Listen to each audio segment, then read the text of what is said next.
first item of business in the work session will be the master plan updates presented by Public Works Director Pete Pasquale. Somebody who is monitoring channels or whatever, let me know if I get muffled. Yes. Thank you. Thank you, Mayor Gamba, Council President Heisey, and council members. I'm Peter Pasquale, I'm the Public Works Director. And this evening, what I wanted to do was talk about our specifically our wastewater master plan. We're a little bit further along on that document as opposed to the water master plan. So I'm anticipating coming back in September or October to talk about the water master plan. But I've invited Scott Adjourn, who is the consultant in the water systems consultant. And Scott's been working diligently with his team on our wastewater master plan. I think we started the process back in 2019, spring 2019. We've done a lot of work, done a lot of field work and flow monitoring and condition assessments, looked at the systems and reviewed video tapes of our system. And Scott and his team have put together, I think, a pretty robust document. We've got a little bit of work left on it, some final edits, but I think we're at a point to sort of talk about it and provide some updates on where we were. And what I will do is I'm going to turn it over to Scott to discuss. So, Scott. Great. Thanks, Peter. Well, yeah, I'm Scott Dern. I'm a vice president with Water Systems Consulting here in Portland, and this has been a great project for us, working with the city on this wastewater master plan, working with Peter and his team.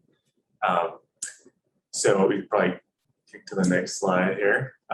Today, I just kind of give you guys some of the highlights of some of the findings that we've come to, a little bit of background, and then we can talk about the hydraulic evaluation of the system and what results we've had there. We'll talk about the condition of the system. We also did some work on evaluating seismic and climate resilience. And then that's all resulting in a recommended capital improvement plan. And I can give you a little highlight of what we still have left to do. So that's our review. I guess if you, if at any point you'd like me to explain anything, or maybe I'm using a term that's familiar to me as an engineer, but you'd like me to explain it, please don't hesitate to stop me. I'm happy to elaborate. Our firm, a little background on this, the obligatory marketing slide here, but Water Systems Consulting, we've been in Oregon for 5 years now. And Milwaukee's been a fantastic client for us. We've done a lot of work for the surrounding communities in Clackamas County. And so we specialize in master planning as well as risk and resilience planning, designing infrastructure, and then also strategic planning and communications. I mean, Scott's been doing some work with Oak Lodge as well. I think I'm the master plan. Yep. And we've been talking to them on the water side about interties, future intertie with the Oak Lodge water system. So a little background, like Peter mentioned, we started this project in 2019, and usually whenever we start out on a plan like this, there's so many things we could cover, but we try to figure out what the goals are. And with Milwaukee, one thing that really impressed me was how much work you guys have done envisioning a plan for the city. And so we've really tried to incorporate that into the sewer master plan. There is, I'll talk about this in a little bit more detail, but one of the areas that we focused on was infiltration and inflow. And what that is, if you're not familiar with it, that's just water getting into the sewer that then we have to treat, and it can be expensive. And so that ties in with Clackamas County as well. But looking at the recent updates to the comprehensive plan, the climate action plan that you guys have, natural hazard mitigation has been a hot topic for a lot of people, focusing on seismic, but also with the wildfires and the storms we went through this last winter, obviously the pandemic, and then the SAFE program, and how that interacts with work within the streets. So that's all been a focus, and also just wanting to keep our minds on making sure that our recommendations are affordable for the ratepayers in the city, as well as developers that are looking at system development charges. So next slide. So the background piece, I know you guys are well aware of this, but with the city owning all the collection infrastructure, but feeding that into the Clackamas County's plant, that they've got some challenges around capacity and the constraints side, particularly for the Kellogg plant. And so that required us to do some work to really figure out what are the infiltration and inflow needs for the city, and how does that dovetail with capacity, and wanting to make sure that we're not in a situation where wastewater treatment capacity is somehow limiting growth and goals for the city.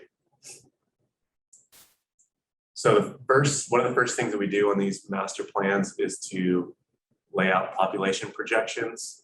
And the map that we're showing here is a representation of where growth is anticipated to occur within the city.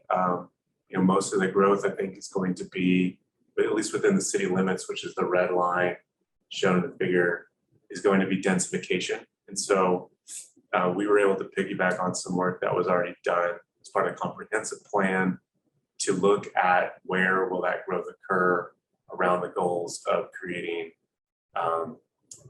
neighborhood-focused hubs and transportation corridors, and prioritizing development in those regions, but also with, the House Bill 2001 that allows any single-family property to convert to a multifamily. We did some work, or the Angela Planning Group, who was supporting the planning team, did a bit of a lands inventory where they looked at property values and size and zoning, and were able to apply some reasonable rules of thumb to estimate where that growth might happen. And so that's what's captured here in this graphic. Yeah, and I think in 2019, the summer 2019, we spent some significant time working with planning and Denny and the Angela Planning Group to sort of develop this planning scenario to look at how our system would be impacted, or may be impacted by the future development that we're envisioning with HB 2001 and our hubs and densification in the city. So we went through several iterations of discussions there with planning and the Angela Planning Group. So what does the yellow indicate mathematically? Each yellow dot is effectively like a new equivalent dwelling unit that would be coming in. So it's almost like a heat map of where those are going to congregate. In comparing that to the metro, a lot of master plans will rely on metro projections, but it was interesting to see the metro projections at that time in 2019. I think the planning group already had applications in that were going to exceed the 20-year threshold within the coming year or two. So we felt like we needed a little more conservative estimate. Fascinated that the upper left corner neighborhood has so much projected growth given. Yeah. What my guess would be? That's probably larger lots. Because one of the lots, yeah, fancier houses. Yeah. They did have a price threshold they were using too, where like a house had to be under a certain price of the existing structure to trigger that it would be likely to, knock it down and redevelop. So. Is this based on the research that the Sightline Institute just recently did, or did they pull from what you're talking about? No, I think they just used like the GIS information for the city, and then what each parcel was zoned for, and then some information on property values. But I'm not sure how far they went into other. I was just curious because you brought up the price threshold piece, which is something that hasn't been a part of a lot of these conversations, and is really important for accurately estimating. So anyway, sorry, we'll get hung up on that. Let us, so don't. I think as part of the document, an appendix is the sort of the technical memorandum that the Angela Planning Group did in developing, helping us develop the model scenario.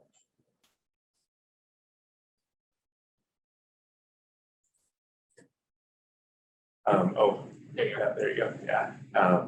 So the other thing we did back in 2019 and then into 2020 was deploying flow monitors throughout the system. So we rented 6 meters and placed them strategically to kind of break the city into some smaller sewer catchments that would allow us to do a little bit more aggregate analysis of where flows are coming from and where I&I might be high. And so that's what this map represents.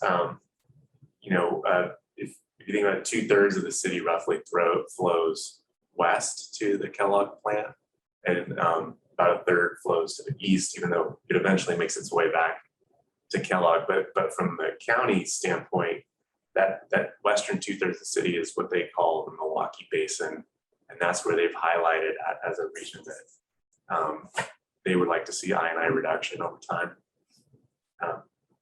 So this allowed us to evaluate that and see what was actually happening in the system when a storm hit.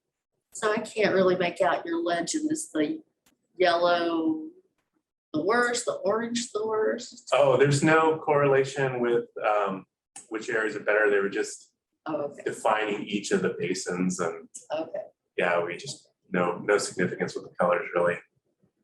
I mean, is there a sense of where the infiltration? So, for example, I mean, I live in the orange in Island Station. I know that area, I think, only got sewers when the Kellogg plant was built. I think it was septic before that, that's my understanding. And so that's like 1960s era pipes versus some parts of the city that are older. Is there an era or a time where the infiltration and inflow is worse or better, or is it? We do have, there are some areas that are worse than others, for sure. And I've got a slide here to talk through that, but I don't know that we could say necessarily it was due to age and when they were built. It's probably more due to, like one good example would be the industrial area south of Railroad. I think the sewers are all laid right along the creek in there. And that was one of the areas we saw the most inflow, and it kind of makes sense because the water in the creek is probably finding its way into the sewer. But yeah, I have the slide we can dive into that a little bit more. And we have invested some money in our sewer systems over the last, 5 or 6 years. I think we were doing that before I got here and doing the clay pipe replacement. So, the analysis that we've seen from the flow monitoring, indicates that we certainly gained some benefits from those replacements. So, the I&I is not at the levels that West was anticipating from their study that they did in 2015, I think it was. Yeah. And the assumptions that they made.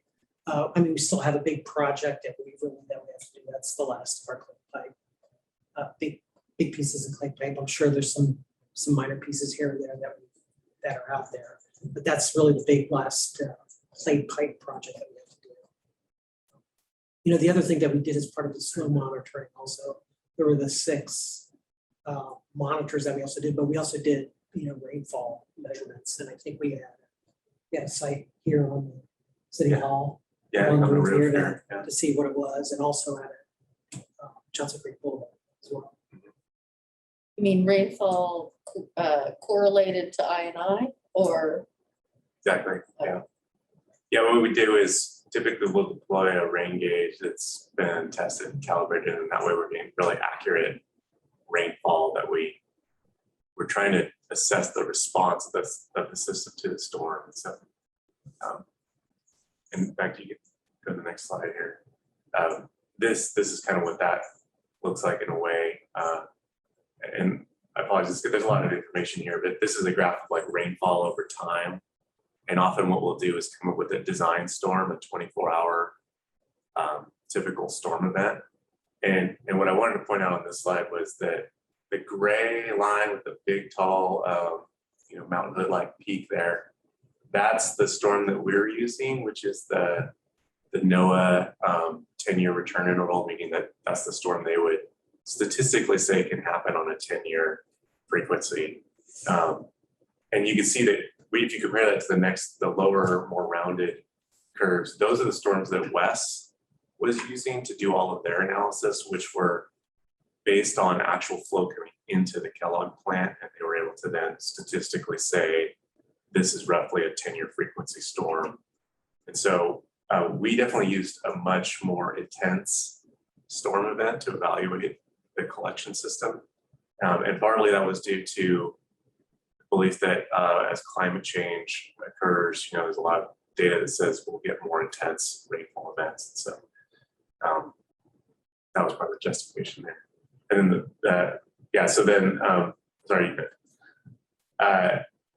so our recommendations that came out of the capacity analysis, where we ran that design storm through, that was really good in that there's not much in the system, even over the 20-year time frame, that needs to be upsized.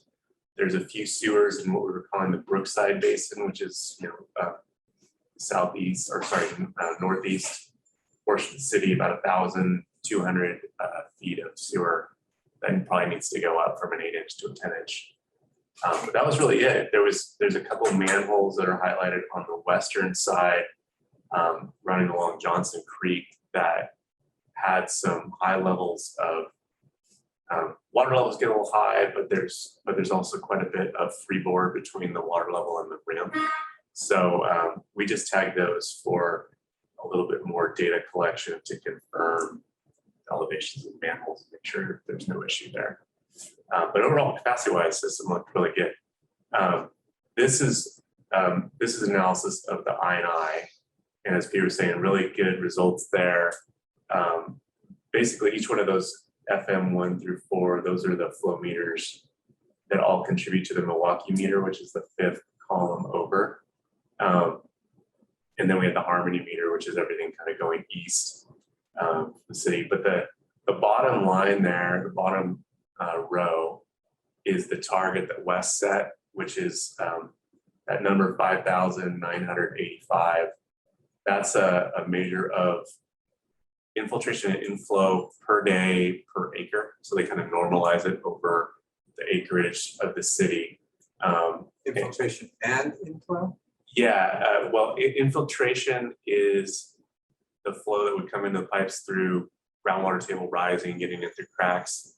And then what we call inflow is like cross connections. Storm sewers. Yeah, roof drains or basement drains that are just somehow over time got plumbed right in. And the reason why we think about them differently is the inflow stuff has a much more spiky profile than the infiltration does, and helps us determine what the recommended mitigation might be. But the second row there, what I wanted to show is that 2016 master plan, back then, they had calculated 6,300 gallons per day per acre. And between then and 2021, that number has gone down quite a bit. And as Peter was saying, we believe that's because the city has been investing in rehabilitating sewers and really doing a good job of staying on top of those things. And so that should maintain. I mean, a lot of Wes's projections were based on not doing anything to your system, and it will gradually get worse, as you can imagine. And so as long as we're keeping on top of those condition-based improvements, there shouldn't be any reason why those numbers would go up substantially. But our recommendation was to, in 5 years, do another round of flow monitoring and confirm that the trends are going the way we want them to. And we did show this to Wes, and they were in agreement that, and pleased to see that the numbers are staying low for Milwaukee. So that's really good. Yeah, there's a lot of conversation. I serve on the West Advisory Committee, and this is a super hot topic for that team. And so my question kind of all along has been, making sure, I guess not really a question, but a comment, is just to make sure that this information is getting fed back to Wes, on a regular basis. And also that, that Wes isn't sort of starting, it has a sort of a goal of reduction of, I don't know, 65% or something from the city. So, you know, when I see this, I want to make sure that, you know, that we're constantly, that we're making sure that we're looking back at the right number, and it's not sort of 65% from where we are now, you know, because we're obviously not, it wouldn't make sense to go and replace a whole bunch of systems that we've already upgraded. And to just show that we're already sort of meeting the target, or we're on track to meet the target. So I appreciate the comparison, because that's really helpful in answering a lot of questions that I have. And Scott has actually joined several of the technical advisory team meetings to present some of the information that we found during our master planning efforts to the technical team. So they've evaluated that. We've sent them some of the chapters for their review to take a look at. And, like Scott said, I've gotten positive feedback from them. I don't know if they collectively, you know, the technical team shares that to the. Well, I can tell you that every graphic I see still refers to those old numbers. Yeah. So in most of our, you know, our neighbors' minds, Milwaukee is still in really bad shape. So we should probably encourage them to upgrade their maps with this actual information as opposed to relying on the old information. Can I just make sure I understand what this number means? So taking that bottom one, 5,985, 6,000 gallons per acre in Milwaukee per day are infiltrating in the rainy season, obviously, I guess. That's a huge amount. I mean, I can see why they're concerned about that. That seems. It does seem like a lot, but I would say that systems that we would consider really bad are more like in the 15 to 20,000 range. Really? Yeah, because they all leak. I mean, it's the bottom line. There's just no way around that. But that that's pretty good. Like a 6,000 gallon per acre per day system would be considered pretty good. Like on the upper 25th percent. That's averaging over. I mean, the ones by creeks and certain things I would expect are worse, but that's an average across the city for the high and dry parts of the city, as well as the parts of the city that are along creeks and stuff. Yeah, and well, that's really just the Milwaukee basin. So that's, that western 2/3. But yeah, if we get that back, you can see that that area I was talking about before, that under FM5, the column just to the right, that's the highest we recorded. But I think that's where that sewer is running right next to the creek. And my guess is there's just anywhere there's a leak, the water table is higher, and it's just pushing water into the sewer. Is that Minthorn Creek? What creek is that? Harmony Industrial, that or Mount Scott, I guess. Can you go back a couple slides? We can show the Harmony industrial area there.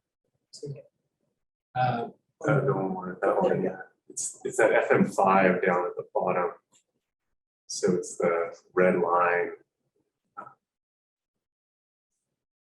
So it is probably getting some of the water from Minthorn. area. Oh, Or Minthorn Mount and Scott. Mount Scott, Yeah, yeah. that's just the Three Creeks area right there. Yeah.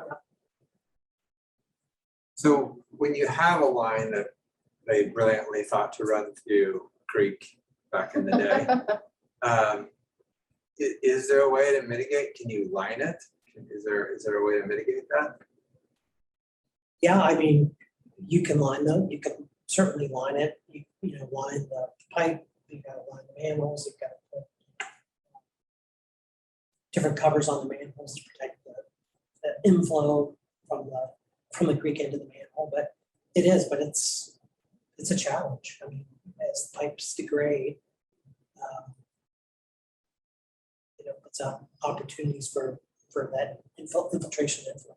And in fact, the Kellogg plant's main Their interceptor. main interceptor goes right through Kellogg Creek. So I know the lining is a tool because they did it on 18th Avenue several years back, like going in and relining the pipe that was down in the Willamette, basically, or in the Willamette, the high water. Is that the solution, or is actually just building a new line the solution? Yeah, I mean, it really depends on how much INI you're getting. So, I mean, lining the pipes is fairly simple, and it's not really intrusive. You don't have to excavate, you can use the existing system, and you're basically creating a seal from the outside of the pipe. That pipe's still providing that structural integrity for the system, and you have that fiberglass liner in there that's protecting that some additional infiltration inflow, perhaps for roots from getting in there. So it's a good tool. So it really depends on the condition of that section of pipe. Yeah, and I'd add to that to say that Wood and West, I think, came up with that 65% reduction. That was based on some communities where they lined the pipe, but they also repaired the laterals and then went into the private laterals all the way up to home. That was how much work they had to do to get to that 65%. So it's a pretty expensive fix. And the challenge can be if you piecemeal it, it doesn't always produce the results you want because the water can kind of migrate down along the pipe through the packing to get to the next spot that you didn't line. So it can be a tough thing to achieve the results you want. You can spend a lot of money, and if you don't get every single thing, not see the results that you want to achieve in terms of reduction.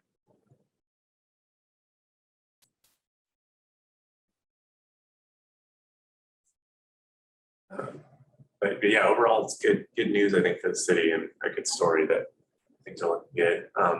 So moving into condition, what we did here, the city has been doing a really incredible job in staying on top of TVing lines on a very frequent basis, and in a way that's easy to translate into where repairs are needed. And so what we did was we came up with a system to help make risk-based decisions on an annual or biannual basis that would help kind of make sure if you're going to spend the money, you're spending in the places that are going to reduce risk the most. And so what we developed was a bit of a scoring system for every segment of pipe that looks at triple bottom line impacts of a failure, whether it's environmental degradation from wastewater getting into a surface water body, or social impacts of critical users, or traffic impacts. The sewer goes down in the middle of a busy road, and then the economic impacts, depth of the sewer or size can be problematic if it fails in an emergency situation. And so we kind of rolled that all together into a system that would help rank pipes based on once you know their condition, and you can look at the consequence of failure. The team can kind of every year or every other really look at where the money should be spent, and get the best bang for its buck in terms of reducing risk. So next slide here. So based on condition data that's currently available, we were able to make some recommendations for increasing how much gets spent on that each year. We came up with around $380,000 annually, beginning in the next budget biennial cycle in 2023, but also looking at pump stations that'll need to be rehabbed. A lot of those stations are well over 20 years, and that's when we start to see mechanical failures. So getting those assessed and then into a program to gradually address repairs proactively. How many pump stations are there? I believe there's 5 pump stations. And are they, I understand mechanical breakdown or whatever, but are they actually locus of I&I happening or not? Not so much I&I, because it just kind of accumulates over the system. But I guess the pump stations are a critical point often because that's where all your flow's coming in. And so if they fail, whatever your next lowest manhole is, that's where it's going to come out. So Or basement. or basement, yeah, right. Okay. And I think we have, one of our pump stations is maybe on the edge of, we've got some potential capacity, future capacity issues Yeah, right. with it as well. So, They reline them too, right? And that happened. Like some kind of, you can reline the wet wells, yeah, you can, and if you have, the dry component of the system underground, you can reline the interior of those as well. But I think a lot of the rehab is, replacing pumps and replacing the electronic components, controls and things like that. which we're doing as part of our SCADA or not? Well, the SCADA, this, not so much the controls and the pumps, that's more of how we can communicate and see what's happening in the system. This map is reminding me of a question, and it's such an aside, I'm sorry, but do we have sort of a IGA with Portland, Multnomah County, whoever's servicing that north? Because it seems like we obviously have, we share We do. residents We back do. and forth. We get a monthly bill from Portland for wastewater. So there's a portion of our wastewater that they treat coming off of the lens trunk line is what it's called, sort of Johnson Creek.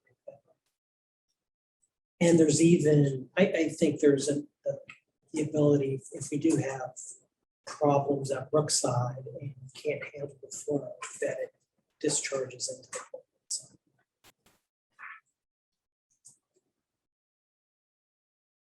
side. So this map was, as we started looking at seismic resilience, that's a kind of new requirement for all the water systems in Oregon, but a lot of sewer utilities are looking at this too. And so we follow the Oregon Resiliency Plan, which recommends, identifying your backbone.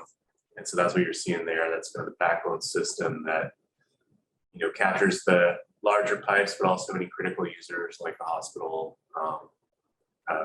places of shelter where maybe people would be congregating in an event post-earthquake. And so we've overlaid that. The colored maps there is some mapping that the state has put out that provides some high-level views of where major ground deformations are going to occur. And most of them are around the, adjacent to the Willamette, where there's more water in the soil, so you get liquefaction and bigger movements. But we were able to overlay those two and basically kind of prioritize where replacements might be prioritized within that backbone system, and then making recommendations on upgraded standards for those pipes, like using more flexible materials that can withstand those large movements. Or we had mechanical connections as well. Yeah, it could be mechanic. There's special couplers that they make that can accommodate a lot of movement.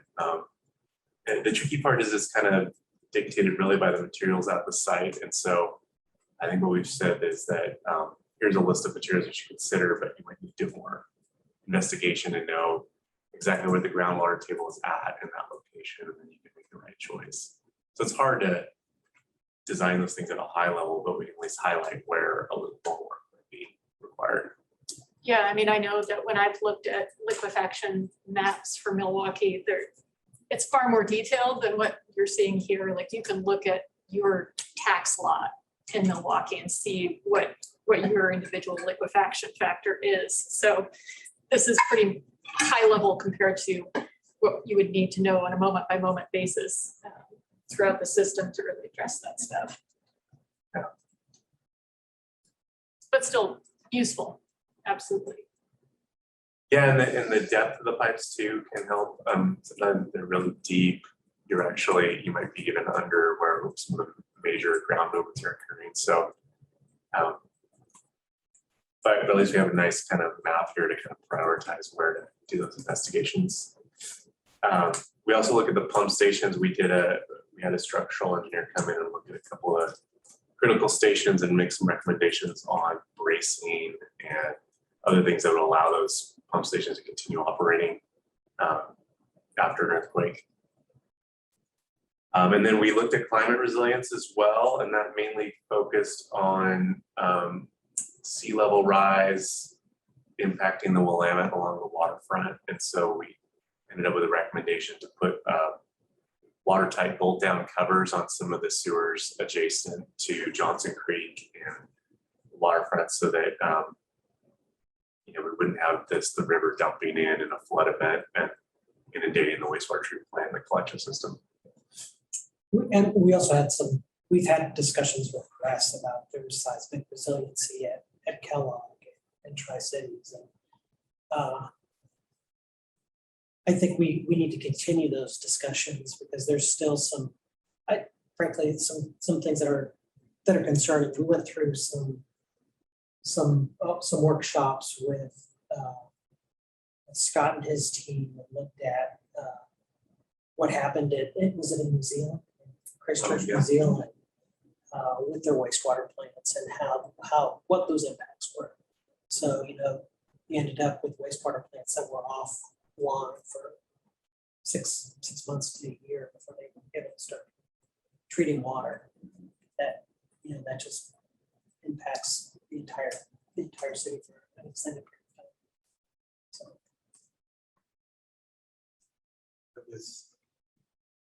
we had somebody come in, an engineer, who had just finished a project for the state on water and wastewater systems and how likely or how long they would be down after the Cascadia event. And I forget which was which, but one of them was a year and a half and one of them was 2 years was the conjecture with our current systems. And that's when Milwaukee switched over to putting mechanical connections on our water system, because that was one of the big recommendations that had come out of Japan after their earthquake. But I wasn't sure if we were doing it on the backbones of the sewer systems. It's the same problem, right? You get a lift and every single pipe disconnects rather than maybe one break somewhere.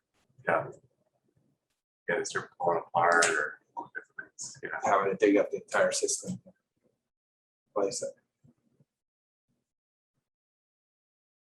Yeah, so that's that.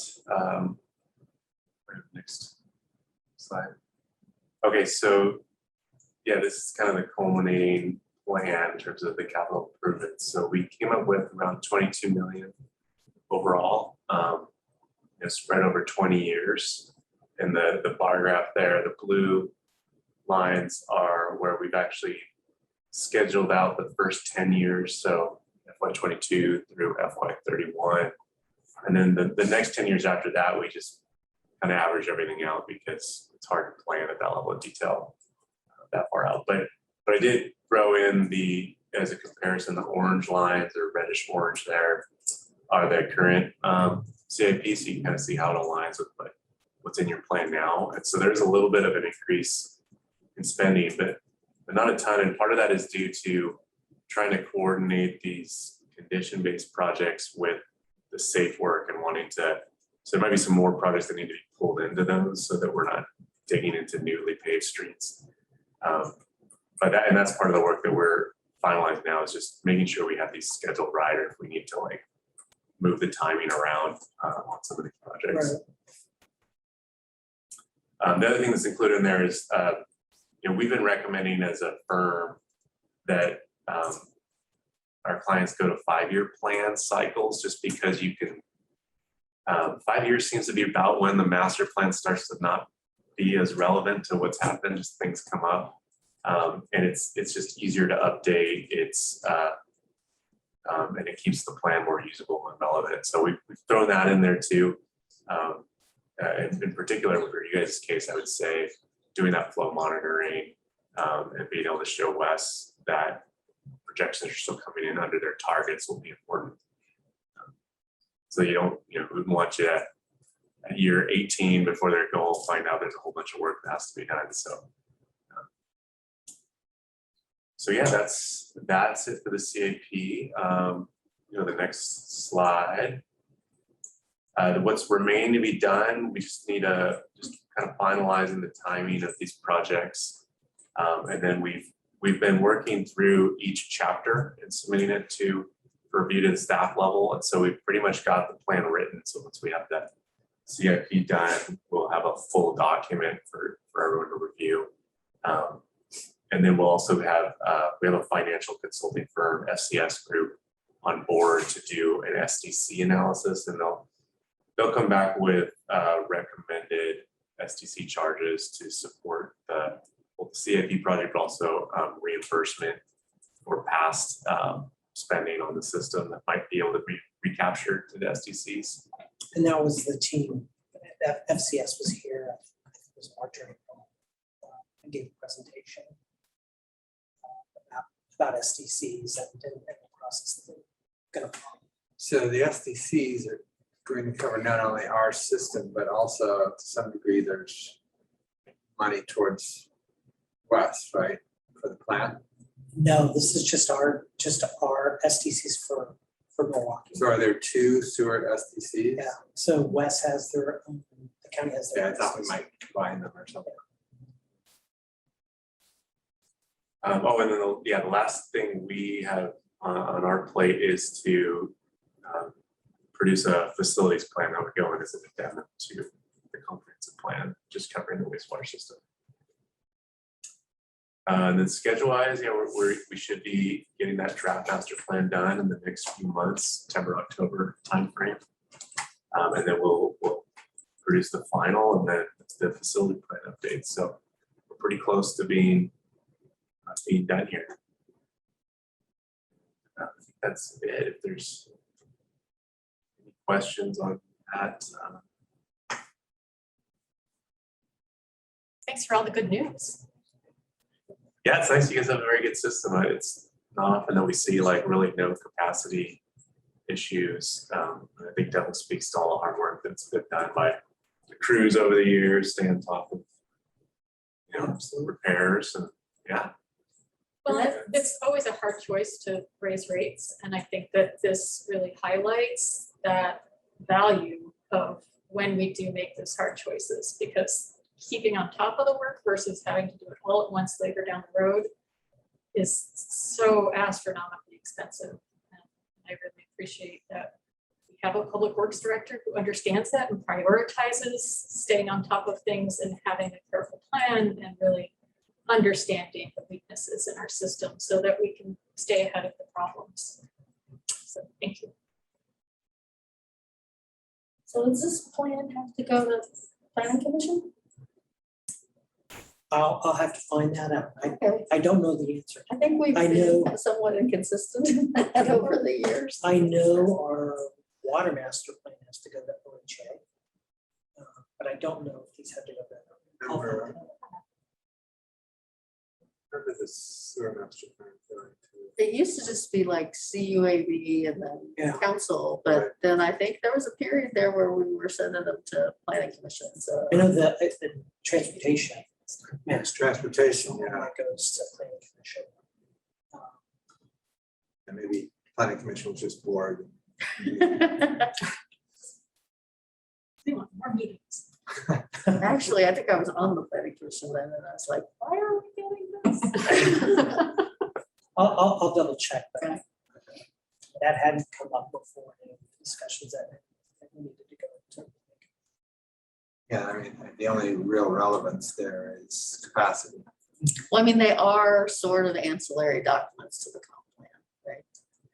We actually pulled some of these from being included in the comp plan because it caused us issues. That's right. So my guess is if that was the reasoning, it wouldn't be the case this time around. But we'll check. It's a great point. Was that enough detail? Yeah. For this? I thought it was good. Fantastic. Because there's a lot more detail. I'm sure. It's a pretty big. No, that was good, Peter. Thanks. We're good. All right, well, thank you. Thank you Thanks. both. Thank you very much.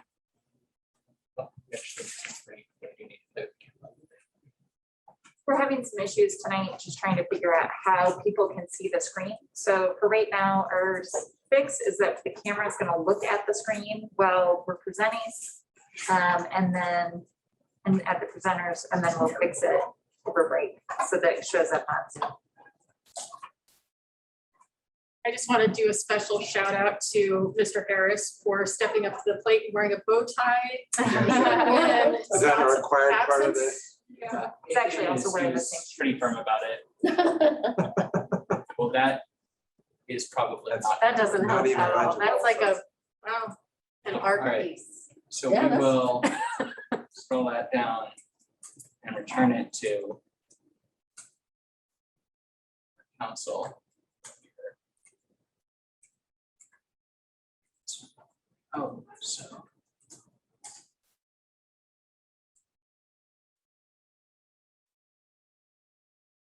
Dan, do you want a couple minutes? Yeah, I think we probably ought Can we to. take a 5-minute break? Sure. Absolutely. So we'll take a 5-minute break and then we'll come back with court amnesty program update. So let me go ahead and post it.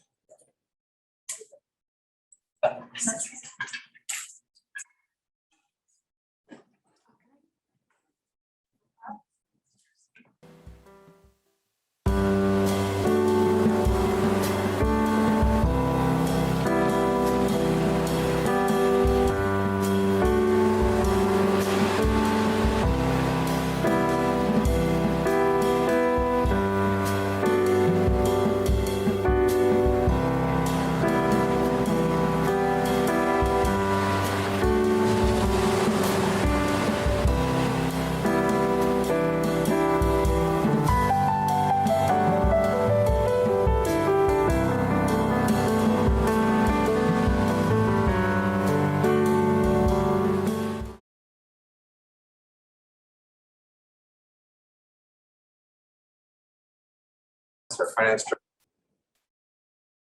to give us an update on court amnesty program.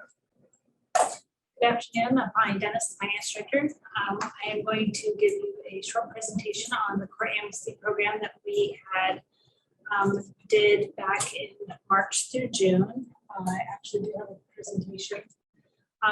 So this is the second amnesty program. We actually did the first pilot program last year in July through August of 2020. Again, with this second round of amnesty program, we had a 3-month time period, and it was a basically the amnesty program is 50% of your citation fines and fees are waived if you paid for the other half of the 50%.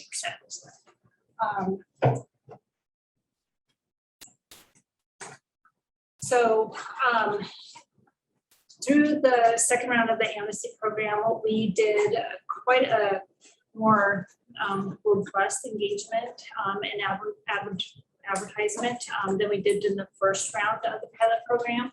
So what we did is we sent 3,000 postcards to all the participants within the state in Oregon. We had 480 flyers that went out of state that were on the register list with the collection agency, which is Valley Credit. We sent utility billing inserts, which included Spanish speaking language in there as well. And then we also had listservs, which included the Public Defender's Office, Clackamas Mental Health Associations, the Oregon Municipal Judges Association, just to name a few. We sent out notifications in the Milwaukee Pilot. We also had a really nice article in the Clackamas Review, and we also sent out 2 advertisements that went out in May and June as well in the Clackamas Review. There was quite a bit of social media outreach, and then we also had staff from collection agency just do direct communication when we had phone calls and so forth. So overall expenses that we spent on the outreach were only about $2,700, which is pretty reasonable.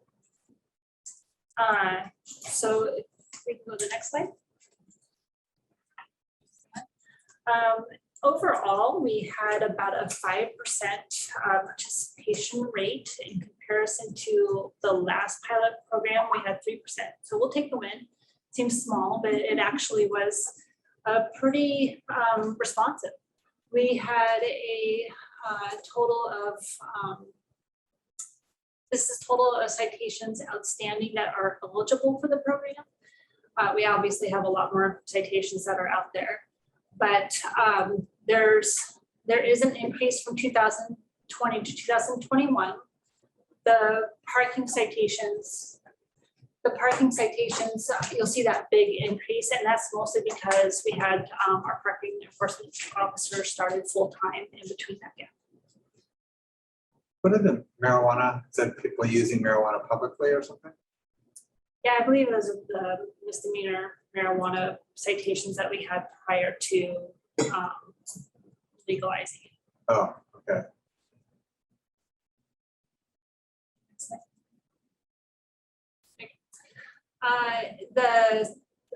Through the Amnesty program, we actually had 156 citations that closed in the 2021.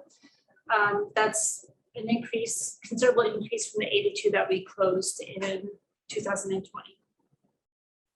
So, and in terms of the dollar figure that we had an increase. We can advance that slide. We had a dollar increase of $36,000. So that was a total of $66,000 in 2020 in comparison to $29 or almost $30,000 in 2020. So overall, that's a 122% increase. That did decrease our total accounts receivable, not by, I mean, 66,000 is a lot, but our total receivable is about $1.2 million. So it's a little bit of a chunk out of there, but in the grand scheme of things, it does help out a lot of individuals that have those citations that having 50% off is a really good opportunity. So the next questions that we had is, would there be any additional outreach that we should do for the next go round? And if council would like to do another round. We actually, as staff, felt like this is a really wonderful program that we can offer on an annual basis. It does increase staff time to some extent, but overall it's, we've seen the return. And so we would like to bring it back every year. Can you give me some sense? I assume all of these people are in collections, right? Yes, these are only for collections. So let's say that their total fine was $250 initially. And it gets doubled eventually, right? By some non-payment. If they had a fine that was adjudicated and they never paid it here, it will go to collections, and then at collections they would receive the fine plus an additional fee of interest that collections charge. So there isn't an increase from the city for non-payment. It's just collections. Can you give me some sense of what that amount would be? The interest rate, I'm gonna turn over court clerk, Mary Quinn. Do you remember the interest rate that we charged with collection, 7%? 3%? I don't remember, it's in the contract or Yeah, Valley Collections, but I'm not sure. I want to say it's about 3%, if I remember correctly.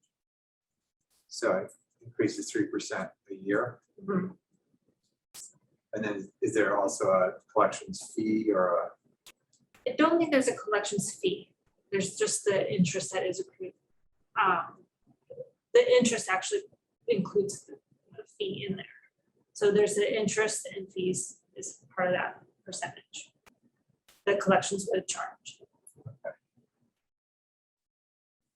So on a $250 ticket, you would add $17 per year in interest and then that additional fee from the collections, right? Yeah. Okay. Yeah.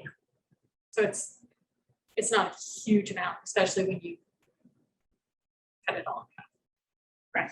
That was sort of where I was getting to, was wondering if the 50% we're pulling off is nominal compared to how much more it is because of collections. So I know in some instances for other things, collections can be insanely expensive. Yeah, I guess I thought when we discussed this with the judge, it was higher. It may have been higher. I will have It'd be to go good to back. know, because Yeah. it'd be nice to know if they look at that and go, yeah, great, just save me $125, but I owe $3,000, right? Or whatever. So it doesn't do me any good. I can't afford it. Well, it's if they owe $3,000 and they can pay $1,500, then they the rest of it gets. Right, but No, what I'm saying is if it started out at $250, by the time collections has added all their things on, it's $3,000. Them saving $125 is not gonna get them really excited about paying the bill. That's Yeah, the math I was looking for. Yeah. So if, at some point, if we could get some sense of that, of what collections tend to add up. sure. Well, I mean, if you go back just a couple slides, you gave us numbers and dollar figures, so we could calculate. So that's just our fees. That's just what we are collecting 50% of what their ticket was. These are for citations that are over 2 years old. So some may have citations that go back 5 years, and others right at the 2. So it's harder to back into that number from here. We can certainly bring it back, and we'll have to come back with a resolution to continue forward with the program. And at that time, we can definitely reassess that as well. Cool, thank you. Well, I'd like to do it again. Yeah. Sounds like it was successful and sounds like staff felt like it was successful. Yeah, that was almost double the number of people with Yeah. less. That's great. I like people getting their